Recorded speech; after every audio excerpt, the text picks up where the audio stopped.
Barbie, mau tahu nggak? Itu berita Indonesia berita jelajah supersonik Brahmos dari India. Iya Lesson, pasti beserang-serangnya pakai itu lebih bagus pakai untuk membangun infrastruktur pendidikan. Nah ini dari informasi ini dari kacamata Belanja Barat untuk pemekaran. Ini tahu murni masalah geopolitik, itu geopolitik itu tentang bagaimana letak geografis, kepentingan nasional sampai kekuatan militer itu saling mempengaruhi beberapa suatu negara. Nah betul itu yang bilang Bill, keputusan Indonesia beli Brahmos itu bukan cuma soal transaksi dagang biasa, tapi bagian dari strategi besar menjaga posisi kita di tengah dinamika kawasan yang lagi panas.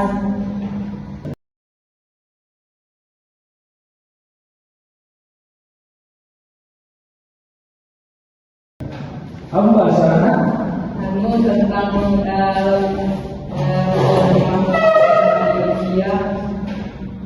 hitam demi melindungi kepentingan nasional. Coba kita lihat petanya. Kita punya kerawanan nyata di sekitar Laut Natuna Utara. Meskipun Indonesia bukan pihak yang bersengketa langsung di Laut Cina Selatan, kita itu wajib menjaga kedaulatan wilayah zona ekonomi eksklusif kita dari intrusi asing.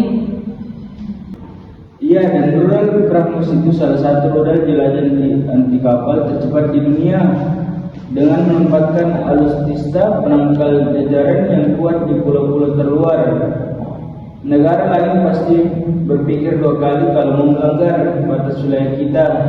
Ini bentuk nyata dari penerapan wawasan Nusantara menjaga wilayah laut kita. Oh, jadi efeknya gak cuma untuk perang internal di Laut Tale. Jelas enggak, karena poin kedua ini menyangkut hubungan antar negara.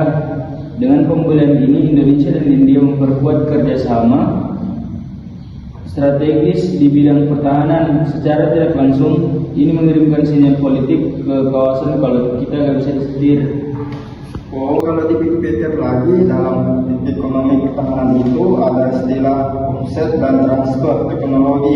Berarti lewat pilihan ini teknisi dan industri pertahanan lokal kita kayak PT PAL atau PT Pindad bisa belajar teknologi rudal supersonik dari India dong.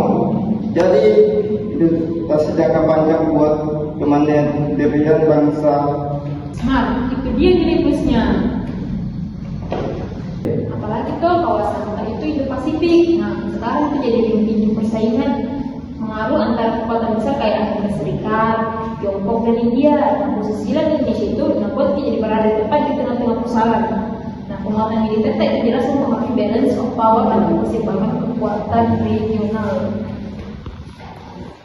Artinya kalau kualitas pertahanan kita naik, perhitungan strategis negara-negara besar di kawasan ekonomi otomatis berubah kita nggak bisa lagi diremehkan dalam menjaga jalur navigasi internal.